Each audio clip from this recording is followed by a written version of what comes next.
नमस्कार, दृष्टि आईएएस के यूट्यूब चैनल पे आपका फिर से स्वागत है। मेरा नाम है संजोर और आज हम आपके लिए टारगेट यूपीएससी 2024 में जो रक्त संबंध हम लोग कर रहे थे, आज उसके अंतिम एपिसोड पे हम लोग चर्चा करेंगे, मतलब भाग 3। अभी तक आप लोगों ने 2 एपिसोड देख लिया है, उसमें बहुत सारे क्वेश्चंस को आप लोगों ने देखा होगा और कॉन्सेप्ट से लेके थोड़ा सा मॉडरेट लेवल के क्वेश्चंस को आप लोगों ने समझ लिया होगा। तो जैसा कि आपको पता है, पार्ट 1 में हम लोग थोड़ा सा इजी लेवल के क्वेश्चंस को किए थे, उसके बाद हम लोग थोड़ा सा मॉडरेट लेवल, और आज जो हम लोग पार्ट 3 में करेंगे 5-6 क्वेश्चंस, वो आपके लिए डिफिकल्ट लेवल होगा। और ऐसे क्वेश्चंस यूपीएससी में पूछे जाते हैं, मतलब बेसिक्स से भी पूछ लिए जा सकते हैं, ऐसा नहीं है, बट आप मान के चलें कि जो भी क्वेश्चंस पूछे जाएंगे थोड़ा सा हाई लेवल अब पूछे जाते हैं, तो हम लोग अब हाई लेवल पे ज्यादा फोकस करेंगे। तो पार्ट 1 पार्ट 2 बताने का मतलब ये रहता है कि आप बेसिक्स से लेके थोड़ा सा मॉडरेट लेवल के क्वेश्चंस को समझ पाएं, और पार्ट 3 में अपना बेसिक कॉन्सेप्ट और मॉडरेट लेवल के जो क्वेश्चंस को आपने किया था, उन दोनों को यूज करके आप हार्ड से हार्ड क्वेश्चन या लेंदी से लेंदी क्वेश्चन, या आप कहें तो बहुत ही हाई लेवल के क्वेश्चंस को आप कर सकते हैं। तो इन सभी को देखते हुए आपको आज पार्ट 3 करना है हमारे साथ, रक्त संबंध के पार्ट 3 को। आपको एक जानकारी देना है कि अभी दृष्टि में सीसेट 2024 का लाइव ऑनलाइन क्लासेस प्रारंभ हो चुका है। अगर आपको एडमिशन लेना है तो आप इस नंबर पे कॉल कर सकते हैं और सारी जानकारी ले सकते हैं। ये जो लाइव कोर्स है वो दृष्टि लर्निंग ऐप के द्वारा होता है, ठीक है ना। तो आप इस पे कॉल करके इसकी जानकारी ले सकते हैं कि सीसेट में कब से क्लास होगी और इसका फीस वगैरह क्या है। तो आप इस पे कॉल करके आप जानकारी को प्राप्त कर सकते हैं। तो चलिए हम लोग आज सीधे क्वेश्चंस पे आते हैं। आपको क्वेश्चंस स्क्रीन पे दिख रहा होगा, थोड़ा लंबा चौड़ा क्वेश्चंस आज आपको दिखेगा, तो आप उसके लिए तैयार रहें। तो आज का पहला क्वेश्चन क्या है कि एक परिवार में 8 सदस्य हैं और 3 विवाहित जोड़े हैं। परिवार में कोई भी एकल माता पिता नहीं है। सी डब्ल्यू की भाभी ननद है, भाभी या ननद है, और इसके विपरीत, मतलब ये दोनों आपस में भाभी ननद है, ये तय बात है। डी एन का इकलौता पुत्र है जो ओ का जीवन साथी है। सी एस की चाची या मामी है। एम ओ का दामाद है जो आर का दादा या नाना है। आर सी का इकलौता बच्चा है। सी डी से विवाहित नहीं है। तो क्वेश्चन पूछा जा रहा है कि यदि बी डी का दामाद है तो एस डब्ल्यू से कैसे संबंधित है। देखिए, अभी तक आप लोगों ने एक दो लाइन के क्वेश्चंस को किया होगा, या अगर 3-4 लाइन के भी क्वेश्चंस को किया होगा ना, तो वो थोड़ा सा आसान क्वेश्चन था। बट आपको यहाँ पे थोड़ा सा रिलेशन खुद से भी स्टैब्लिश करने आना चाहिए इस क्वेश्चंस में, और खुद से आपको रिलेशन को स्टैब्लिश करना भी पड़ेगा। कौन किसका चाचा है, यहाँ पे देख रहे हैं ना, ये जो ऑब्लिक है ना, ये थोड़ा सा आपको परेशान करेगा। भाभी नानी, ये भाभी ननद, यहाँ पे आपको दिख रहा होगा दादा नाना, यहाँ पे आपको दिख रहा होगा चाची मामी। तो इन सब चीजों का थोड़ा सा ध्यान रखिएगा, क्योंकि चाची और मामी दोनों अलग चीज है। भाभी और ननद भी बिल्कुल अलग है, दादा या नाना भी अलग हो जाता है रिलेशन के अकॉर्डिंग। एकल माता पिता का मतलब होता है सिंगल पेरेंट, मतलब जिसमें कि अगर माँ है तो पिता नहीं है, पिता है तो माँ नहीं है, इसी को कहते हैं सिंगल पेरेंट। बट यहाँ पे साफ साफ कहा गया है कि यहाँ पे कोई भी सिंगल पेरेंट नहीं है, मतलब अगर वहां पे किसी बच्चे के माता है तो उसके पिता भी होंगे अवेलेबल, ठीक है। तो उसी तरह आपको इस क्वेश्चन को कैसे सॉल्व करना है, तो सबसे पहले आप क्या करेंगे, जहां से हमको ठीक ठाक जानकारी मिलेगी हम वहां से स्टार्ट करेंगे। तो देख रहे सी डब्ल्यू की भाभी या ननद है, यहां से ऐसा कोई खास जानकारी नहीं, तो बस लिख दीजिए सी डब्ल्यू की भाभी या ननद है, मतलब दोनों फीमेल होंगी, ये तो तय बात है। भाभी या ननद कोई एक दूसरे की, मान लेते सी भाभी है डब्ल्यू की, तो डब्ल्यू सी की ननद होगी, ऐसा आप सोच सकते हैं। इसके विपरीत वही हुआ कि एक दूसरे के विपरीत है। हम यहां से चलते हैं, डी एन का इकलौता पुत्र है, तो डी एन का इकलौता पुत्र है ना, तो डी पुत्र है एन का, ऐसे आप लिख सकते हैं कि डी एन का इकलौता पुत्र है। इकलौता पुत्र होने का यह मतलब नहीं समझिएगा कि उसको बेटी नहीं है। यहां पे इकलौता बच्चा अगर लिख देता कि डी इकलौता बच्चा है, तब आप कह सकते हैं कि उसके कोई भी भाई और बहन नहीं है। बट यहां पे कहा गया है कि डी इकलौता पुत्र है, इसका मतलब है कि अब इसके जो भी होंगे सहोदर, जो भी इसके ऑफस्प्रिंग होंगे, जो भी इसके भाई बहन होंगे, अब उसमें भाई नहीं होगा, केवल बहन ही होंगी। अगर होगा तो भाई का संभावना यहां पे खत्म हो गया। जो किसके लिए यूज होता है, एन के लिए होता है। एन ओ का जीवन साथी है, तो हम कहेंगे कि एन ओ का जीवन साथी है, मतलब एन और ओ आपस में पति पत्नी है। बट ये भी तय नहीं है कि एन पत्नी है या ओ पत्नी है, या एन पति है या ओ पति है, तो अभी छोड़ देते हैं यहां तक।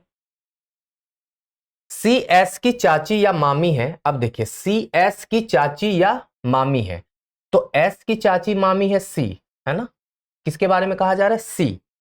तो एस की चाची मामी होने का मतलब है कि एस यहां पे हो जाएंगी नीचे एक जनरेशन, और सी जो है उसकी चाची है, इसका मतलब है कि सी का कोई भाई या उसकी बहन, कि ये मतलब बेटा या बेटी होंगे, ये आप समझ सकते हैं।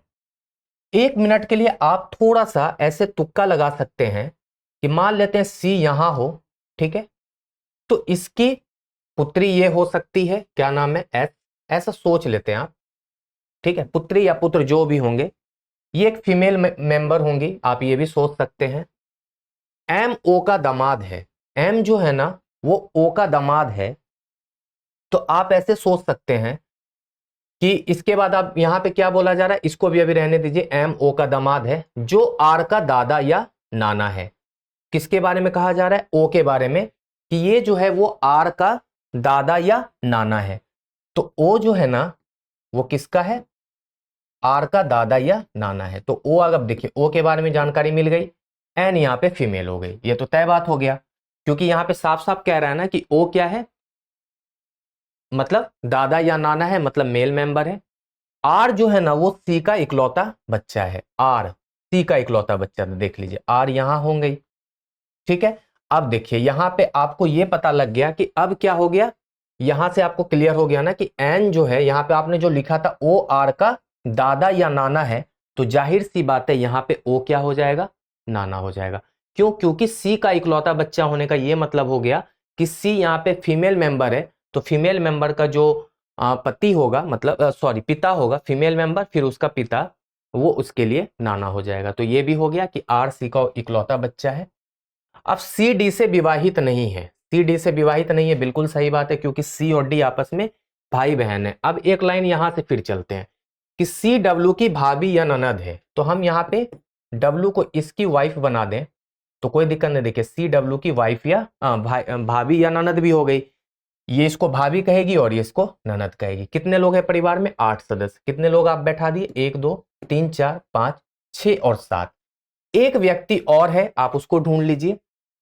डी एन का इकलौता पुत्र है, ये भी हो गया। ओज का जीवन साथी, ये भी हो गया। सी एस की चाची या मामी है, देख लीजिए सी एस की चाची या मामी है, ये भी हो गया। एम ओ का दामाद है, अब देख लीजिए यहां पे एम जो है वो ओ का दामाद है, तो एम यहां पे हो जाएंगे क्योंकि ओ का दामाद ये हो गया, ठीक है ना।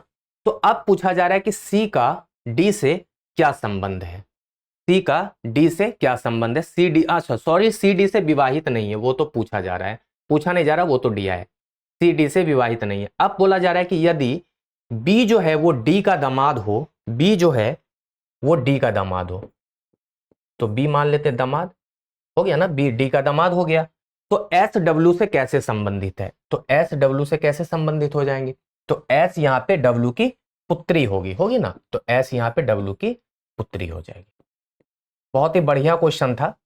तो आपको क्या होगा ना कि एक एक स्टेप करके यहां पे बनाना पड़ेगा, थोड़ी सी भी गलती आपको यहां पे परेशानी में डाल सकती है, तो आप इसको थोड़ा सा ध्यान से बनाएंगे, यहां पे गलती होने की संभावना कम हो जाएगी। तो थोड़ा सा एक एक लाइन पढ़ते रहिए और उसको सॉल्व करते रहिए, जहां पे कंफ्यूजन हो वहां पे छोड़ दीजिए, फिर आगे बढ़िए, आगे वाले लाइन को करिए, तो ऑटोमेटिक आपको पीछे वाला रिलेशन आपको दिख जाएगा। तो यहां पे देख पा रहे थे ना कि सब इजीली मिलता चला गया। आप इसको मिटा दीजिए क्योंकि ये कंफ्यूज करेगा आपको, इसका कोई काम नहीं है। यही है आपका फाइनल फैमिली ट्री, और इसमें साफ साफ दिख पा रहा है कि यहां पे एस डब्ल्यू की पुत्री है। अब देखिए उससे भी बढ़िया क्वेश्चन है कि एक परिवार में 7 सदस्य L M N O P Q और आर, और उसमें 2 विवाहित जोड़े हैं। 2 विवाहित जोड़े होने का मतलब 2 मैरिड कपल हैं। एन आर की सिस्टर इन लॉ है और इसके विपरीत, फिर वही बात है, सिस्टर इन लॉ मतलब भाभी ननद वाला रिलेशन है। एल क्यू का पिता है, आर ओ की इकलौती पुत्री है, एन एम एन का ससुर है, पी एल दोनों सहोदर हैं, क्यू आर की भतीजी है, पी अविवाहित है, एन का कोई भाई या बहन नहीं है, तो आपसे पूछा जा रहा है कि निम्नलिखित में से कौन सा कथन यहाँ पे सत्य है। मतलब कहने का मतलब है कि 4 कथन में कोई एक कथन सत्य है, बाकी 3 कथन असत्य हैं। तो हम स्टार्ट करते परिवार में पहले 7 सदस्य हैं, ये देख लीजिए, यही है LMNOPQR। 2 विवाहित जोड़े हैं, ठीक है, बिल्कुल कोई दिक्कत नहीं है। NR की सिस्टर इन लॉ है, साइड में लिख लीजिए NR की सिस्टर इन लॉ है, और इसके विपरीत मतलब दोनों यहां पे फीमेल मेंबर हो गई। LQ का पिता है, यहां से चलते हैं हम लोग, यहां से काम बनेगा। L जो है ना वो Q का पिता है, तो L पिता हो गया। RO की इकलौती बेटी है, R जो है ना O की इकलौती बेटी है, तो देखिए O की इकलौती बेटी R हो गई, आप वहीं पे ड्रॉ कर दिए, कोई दिक्कत नहीं है, ये भी हो गया मेरा। M जो है वो N का ससुर है, M जो है वो N का ससुर है, M N का ससुर है, तो हम कहेंगे कि M जो है ना वो किसका, आप ऐसे कह सकते हैं, इसको ऐसे बना लीजिए क्योंकि थोड़ा सा आसान हो। M N का ससुर है, तो यहां पे मान लीजिए कोई एक व्यक्ति होगा जो मेल मेंबर होगा, तो N का ससुर ये हो गया, है ना, और यहाँ पे ये मेल मेंबर हो गए, ऐसे बना लेते। ये O नहीं है, ठीक है ना, इसको मिटा ही दीजिए, आपको कंफ्यूजन ना हो। आप बस ऐसे सोच ले कि यहाँ पे कोई एक व्यक्ति है, उसका पिता M है, तभी वो N का ससुर होगा। अब है P और L दोनों सहोदर है, P और L दोनों सहोदर होने का मतलब है कि P यहाँ पे कोई एक मेंबर है, मेल है या फीमेल ये नहीं पता, लेकिन आपस में ये लोग या तो भाई बहन है या भाई भाई हैं, यही होगा ना, बहन बहन तो हो नहीं सकता क्योंकि यहाँ पे एक मेल मेंबर है।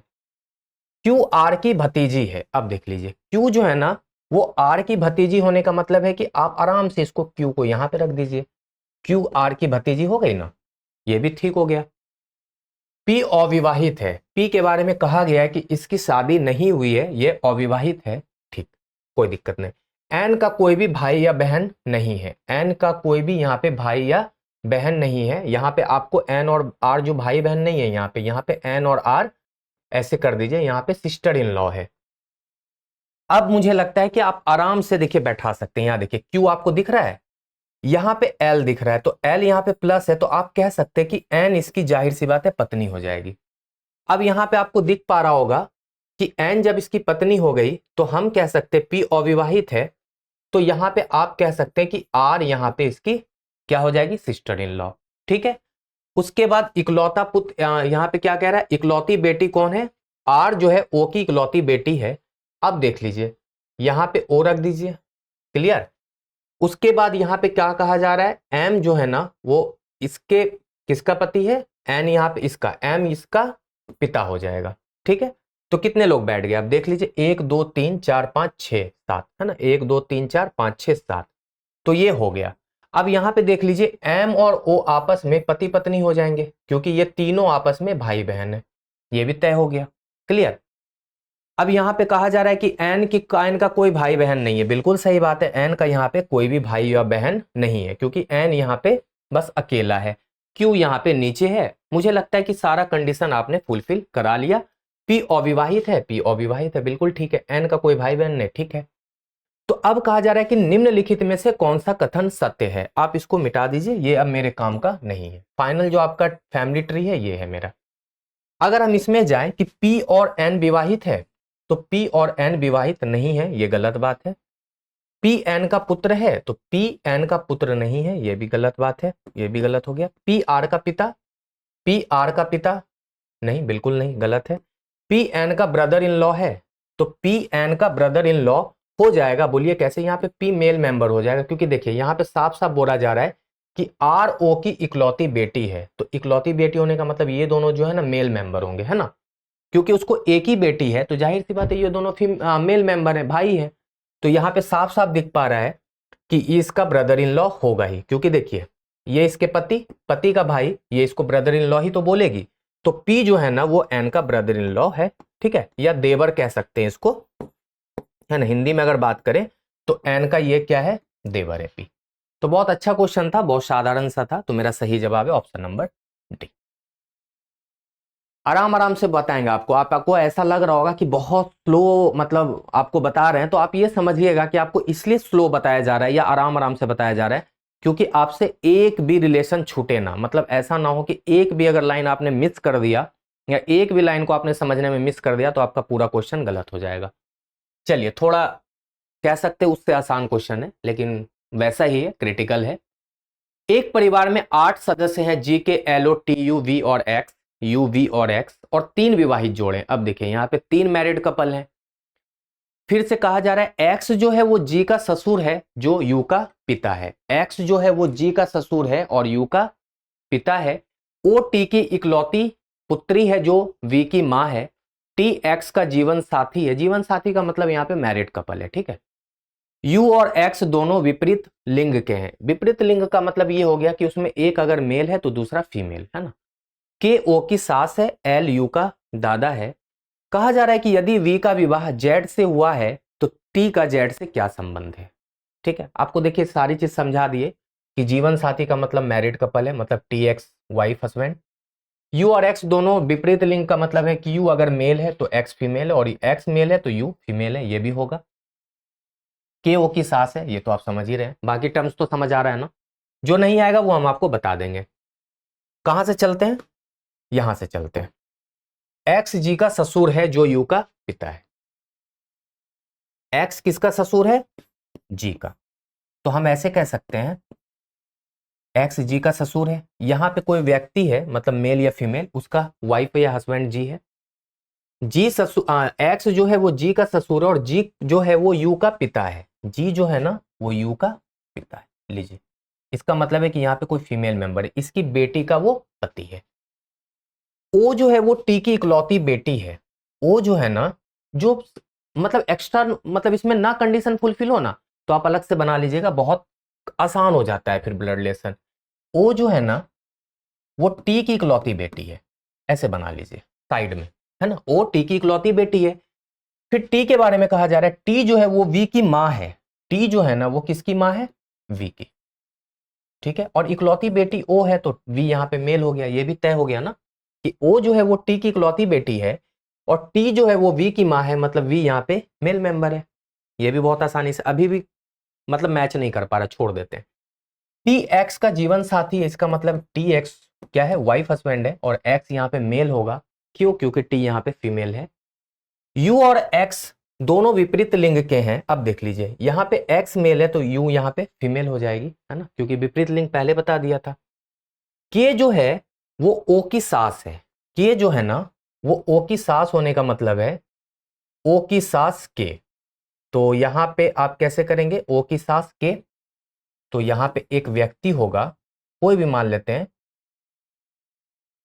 उसके माँ बाप कोई भी होंगे और यहाँ पे कोई मेल मेंबर होगा। अब यहाँ पे हो गया ना, के जो है वो ओ की सास बन गई। एल यू का दादा है।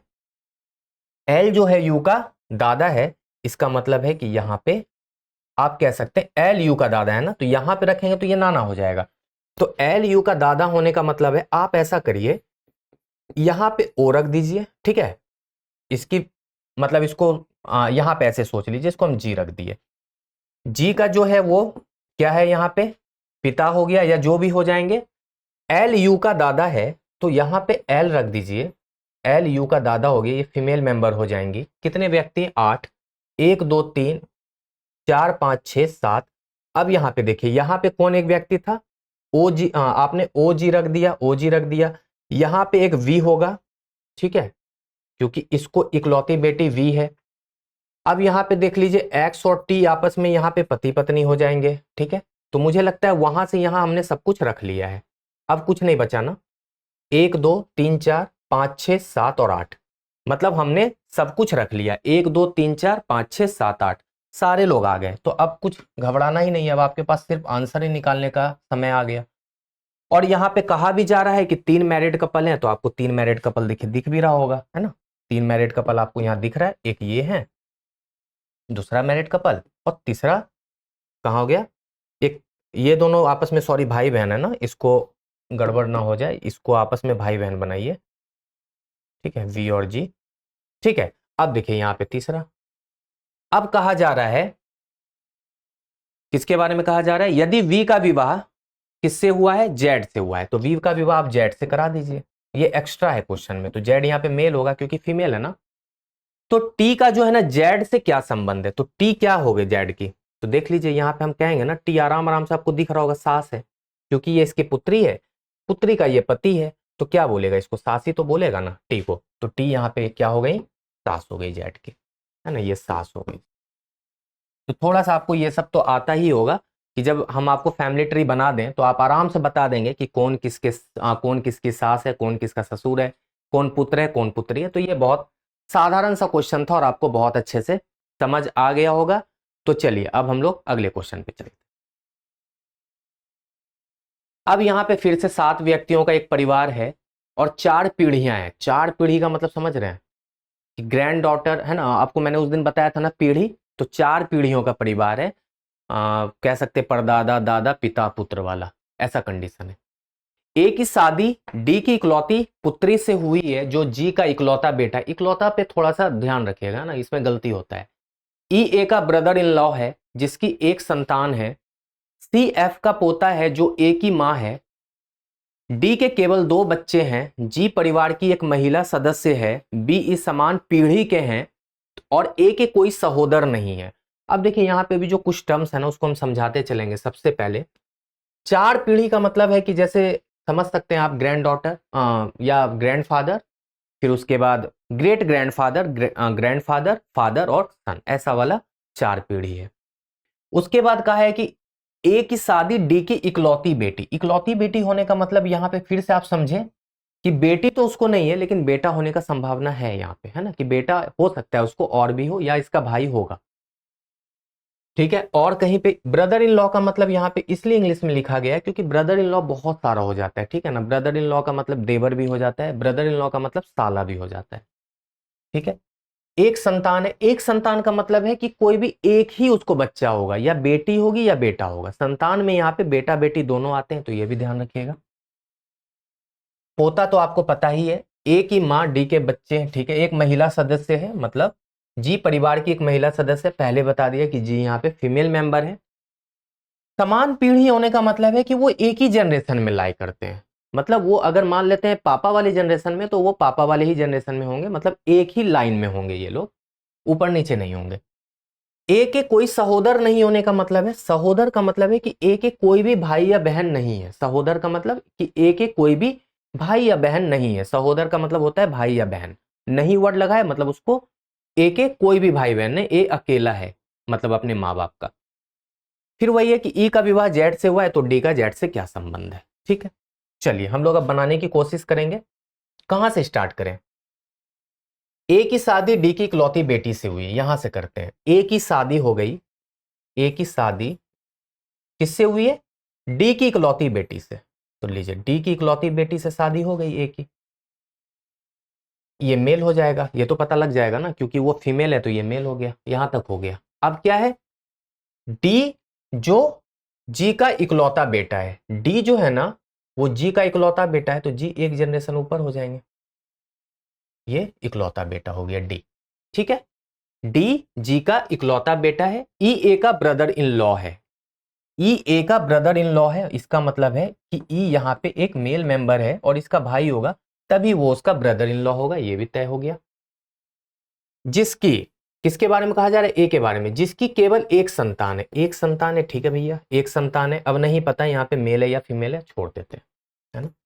सी एफ का पोता है, सी जो है वो एफ का पोता है, अभी नहीं पता क्योंकि सी और एफ यहाँ पे कुछ भी नहीं दिया है। यहां से चलते, एफ ए की मां है, एफ जो है वो किसकी मां है? ए की मां है, तो एफ ए की मां हो गई, यहां पे रख दीजिए, एफ ए की मां है। अब फिर से चलते हैं, सी जो है वो एफ का पोता है, सी जो है वो किसका पोता है? एफ का पोता है, ठीक है। तो हम कह सकते हैं कि सी यहां पे रख देते हैं कि सी एफ का पोता हो गया, क्लियर। क्योंकि माँ का नहीं, सॉरी, पिता की माँ जो है वो दादी कहेगी, दादी होंगी तो ये पोता ही होगा, तो सी यहाँ पे पोता है तो इसको मेल बता दीजिए।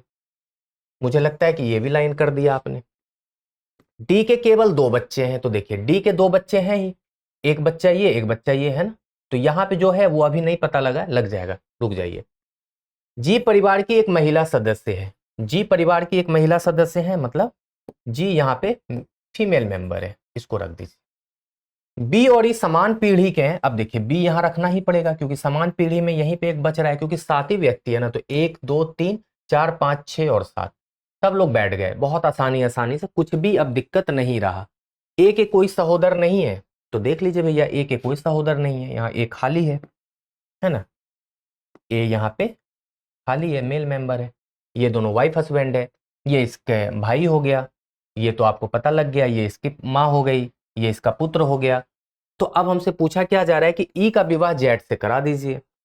तो ई का विवाह हम लोग जेड से कराएंगे तो जेड यहाँ पे फीमेल मेंबर हो जाएंगी। तो डी का जेड से क्या संबंध होगा, अब बताइए डी का जेड से क्या संबंध होगा। तो डी जेड को क्या बोलेंगे, है ना। डी का संबंध जेड से आप क्या बताएंगे, तो देख लीजिए ये इसकी पत्नी हो, ये इसका पति हो गया, ये इसका भाई हो गया, तो हमको लगता है डी क्या बोलेंगे इसको, कह सकते हैं पोता हो जाएगा ना। डी यहाँ पे क्या हो जाएगा, पोता हो जाएगा, और ई यहाँ पे दादा हो जाएगा। क्या किसके बारे में बोला जा रहा है, डी का जेड से ना। तो डी का जेड से कैसे, अच्छा जेड से बोला जा रहा है, ई से नहीं बोला जा रहा। तो डी का जेड से क्या संबंध होगा, तो यहाँ पे डी क्या हो जाएंगे, डी इसके ससुर हो जाएंगे, है ना, डी जेड का ससुर होगा। तो हम कहेंगे आराम आराम से कि डी यहाँ पे क्या हो जाएंगे, जेड का ससुर। तो सही आंसर है मेरा ऑप्शन नंबर। एक परिवार में 7 सदस्य T U V W X Y और जेड हैं। परिवार में 2 विवाहित जोड़े और 3 पीढ़ियां हैं। टी वाई की माता है जो डब्ल्यू का ब्रदर इन लॉ है। एक्स जेड का पोता या नाती है जो यू का पिता है। वाई और यू अविवाहित हैं। टी की केवल एक पुत्री है और उसकी शादी हो चुकी है। ठीक है, तो आपसे पूछा जा रहा है कि एक्स का वाई से क्या संबंध है। तो हम लोग देख पा रहे हैं कि यहाँ पे 7 लोग ही हैं और परिवार है 3 पीढ़ी का, और 2 विवाहित लोग हैं, 2 मैरिड कपल हैं। कहां से हम लोग को चलना चाहिए, तो हम लोग यहां से चलेंगे। टी वाई की माता है, साफ साफ दिख पा रहा है कि टी जो है वाई की माता है। टी को माता बना दीजिए वाई की। वाई जो है डब्ल्यू का ब्रदर इन लॉ है, तो वाई डब्ल्यू का ब्रदर इन लॉ होने का मतलब है कि वाई यहाँ पे मेल मेंबर है, और डब्ल्यू का ब्रदर इन लॉ होने का मतलब है कि यहाँ पे एक व्यक्ति डब्ल्यू है जो इसकी सिस्टर से शादी किया होगा। ठीक है, और यहाँ पे ये मेल मेंबर हो जाएंगे। आप ऐसा एक्सपेक्टेशन अभी रख सकते हैं, चांसेस यही होगा। एक्स जेड का जो पोता या नाती है, एक्स जो है वो क्या है, जेड का, एक्स है यहाँ पे, जेड का पोता या नाती है। तो आप देख लेंगे कंडीशन जैसा भी होगा। जो यू का पिता है, कौन पिता है, जेड, जेड जो है वो यू का पिता है, जेड जो है वो यू का पिता है। तो हम कहेंगे कि जेड यू का पिता होने का मतलब अगर हम यहाँ पे यू को रख दें तो कोई दिक्कत नहीं है। तो ऐसा करते हैं, हम यहाँ पे यू को रख दें और यहाँ पे हम एक्स को रख दें, तो यहाँ पे साफ साफ दिख पा रहा होगा। और यहाँ पे आप रख दीजिए एक्स को, सॉरी टी, हाँ यहाँ पे ये हो गया। वाई और यू अविवाहित है, टी की केवल एक पुत्री है यू जिसकी शादी हो चुकी है। तो आप यहाँ पे इतना तो आप कर लिए। अब देखिए यहाँ पे क्या क्या मिसिंग है, फिर से चलते हैं कि टी वाई की माता है, ये फिक्स हो गया। डब्ल्यू का ब्रदर इन लॉ हो गया। एक्स जेड का पोता या नाती है, तो यहाँ पे हमको जेड रख देंगे ना तो मेरा हो जाएगा कंडीशन सेटिस्फाई। देख लीजिए एक्स जेड का क्या है, नाती या पोता होगा ही, क्योंकि ये इसकी क्या है, माता है, और ये क्या हो जाएंगे, इसके पिता हो जाएंगे, तो जाहिर सी बात है ये हमेशा नाती होगा। ठीक है, अब यहां पे कहा जा रहा है कि वाई और यू, है ना, वाई और यू अविवाहित हैं, और यू जो है वो जेड का, वाई और यू अविवाहित हैं, यहां पे वाई नहीं होगा, वाई और यू अविवाहित हैं, तो इसको अभी रहने दीजिए। हम यहां पे देखेंगे कि एक्स जो है वो जेड का पोता या नाती है, ये आपने रख लिया, जो यू का पिता है। किसके बारे में कहा जा रहा है, जेड के बारे में कहा जा रहा है कि वो यू का पिता है। ठीक है ना, तो हम कहेंगे कि यू यहाँ पे एक मेल मेंबर होगा। ठीक है, ये हम कह सकते हैं क्योंकि यहाँ पे इकलौती बेटी यहाँ पे है ये। ठीक है ना, केवल एक बेटी का मतलब इकलौती बेटी है। अब यहाँ पे क्या बता रहा है, यू और वाई आपका यहाँ पे अविवाहित भी हो गया, टी की केवल एक बेटी है और उसकी शादी हो चुकी है। तो अब यहाँ पे देखिए कि मिसिंग कौन सा लेटर है, तो हम देख पा रहे हैं कि 1 2 3 4 5 6, तो यहाँ पे केवल और केवल वी मिसिंग है, तो हम यहाँ पे वी रख सकते हैं आराम से। ठीक है, ये सब आपको खुद ढूंढना पड़ेगा कि इसमें कौन सा लेटर अब मिस हो रहा है। तो जब ये सारा कुछ हो गया, अब यहाँ पे देखेंगे कि एक्स का वाई से क्या संबंध है, तो देख लीजिए एक्स का वाई से क्या संबंध होगा? तो देख लीजिए, एक्स की ये कौन है? माँ। माँ का भाई क्या होता है? मामा होता है ना। तो हम कहेंगे कि एक्स क्या होगा? भांजा। एक्स जो है ना वाई का क्या हो जाएगा? भांजा। तो बहुत आसान सा क्वेश्चन था, बट इसमें थोड़ा सा कंफ्यूजन क्या हो जाता है ना कि आपको कई बार रिलेशन स्टैब्लिश करते समय लेटर का ध्यान रखना पड़ता है कि कौन सा लेटर अभी हो चुका है या कौन सा लेटर मिसिंग है। चलिए, ये अगला क्वेश्चन है। उसके बाद एक क्वेश्चन आपको आज देकर जाएंगे। एक परिवार में 8 सदस्य हैं, X Y Z, A B C और डी ई। अच्छा हाँ, 8 सदस्य हैं जिसमें 3 पीढ़ियां हैं। परिवार में 3 विवाहित जोड़े हैं। ई डी की सिस्टर इन लॉ है, ए वाई की पुत्री है जिसका विवाह जेड से हुआ है, एक्स सी का पुत्र है जिसका विवाह ए की बहन से हुआ है, बी और सी के कोई सहोदर नहीं है, सी और वाई का लिंग एक ही है, पुरुषों और महिलाओं की संख्या समान नहीं है। ठीक, अब देख लीजिए क्या क्या आपको समझाना है। सबसे पहले आपको समझाना है कि यहाँ पे सहोदर, सहोदर का मतलब कि बी सी के कोई सहोदर नहीं है, मतलब इसके कोई भाई बहन और भी नहीं है।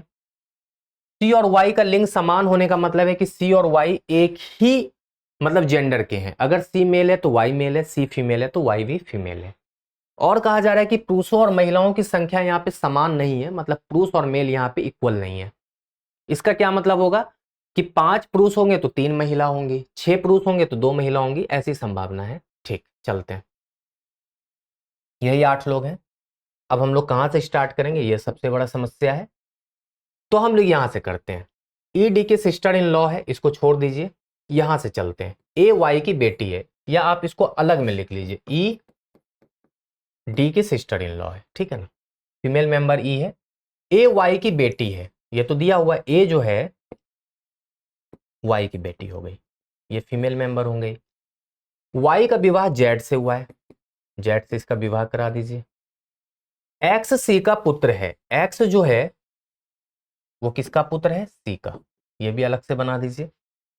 जिसका, किसका? सी का विवाह ए की बहन से हुआ है, सी का विवाह जो है वो ए की बहन से हुआ है, ठीक है ना। सी का विवाह ए की बहन से हुआ है, मतलब ए यहाँ पे कोई व्यक्ति है, अब मेल है या फीमेल है, तो यहां से लगता है कि अब मेरा काम बन जाएगा। ए यहाँ पे फीमेल मेंबर है, फिर से यहाँ पे एक फीमेल मेंबर है जो इसकी बहन है, और उसका विवाह सी से हुआ है, सी का एक पुत्र है एक्स, ठीक है। अब मेरा यहाँ पे काम हो गया थोड़ा सा आसान, तो हम इस चीज को मिटा देते हैं क्योंकि ये मेरे किसी काम का नहीं है ना, ये वाला मिटा देते हैं। ये यहाँ पे पुट कर लिया हम लोगों ने, यहां तक हो गया। बी और सी का कोई सहोदर नहीं है, तो ठीक है भैया, सी का कोई सहोदर नहीं है, बी अभी हमारे पास आया नहीं है, छोड़ देते हैं। सी और वाई का लिंग समान है, तो सी मेल है तो यहां मेल कर दीजिए, इसको फीमेल बना दीजिए, ठीक है। ये भी हो गया मेरा काम। पुरुषों और महिलाओं की संख्या समान नहीं है, ठीक है, पुरुष और महिला समान नहीं है। अब यहाँ पे देखेंगे कि 8 लोगों का परिवार है, तो 1 2 3 4 5 6, यही सी और डी को, अब देखिए सी यहाँ पे ई और डी को रखना है। ई और डी को आप किस तरीके से रखेंगे? मान लेते ई यहां रख दीजिए, ठीक है, ई यहां पे रख देते हैं, तो डी क्या हो जाएंगे? आप डी को यहां रख दीजिए, ऐसा सोच लीजिए। तो ई जो है वो डी की सिस्टर इन लॉ हो जाएगी ना, आराम आराम से। ई डी की सिस्टर इन लॉ फिर नहीं होगी यहां पे, क्योंकि ई डी की बहन हो जाएगी। तो ई डी की सिस्टर इन लॉ बनाने का मतलब क्या है? और यहां पे कहा जा रहा है कि बी और सी के सहोदर नहीं है, तो आप इसको रहने दीजिए, यहां पे इसको आप नहीं रख सकते, ठीक है। यहाँ पे कोई फीमेल मेंबर है, ये तो तय है। अब हम लोग फिर से देखते हैं कुछ मिसिंग तो नहीं है, कहां से हम लोग चलें। ई डी की सिस्टर इन लॉ है, इसको हम लोग अभी रख देंगे, ई डी की सिस्टर इन लॉ है। तो आप ऐसे कर दीजिए। और कितने परिवार में 3 विवाहित जोड़े हैं, तो एक विवाहित जोड़ा, 2 विवाहित जोड़ा, इसको भी बना दीजिए विवाहित। तो हम कहेंगे कि डी यहां रख दें और ई यहां रख दें, तो मेरा काम हो जाएगा। तो देख लीजिए, ई जो है डी के सिस्टर इन लॉ बन गई, नहीं बन गई? बहुत आसानी से पता लग गया, देख लीजिए। ई यहां पे डी के सिस्टर इन लॉ हो गई। बी और सी के सहोदर नहीं है, तो बी को यहां बना दीजिए, ठीक है। अब बोल रहा है सी और वाई का लिंग समान है, तो वो मैंने कर ही लिया है।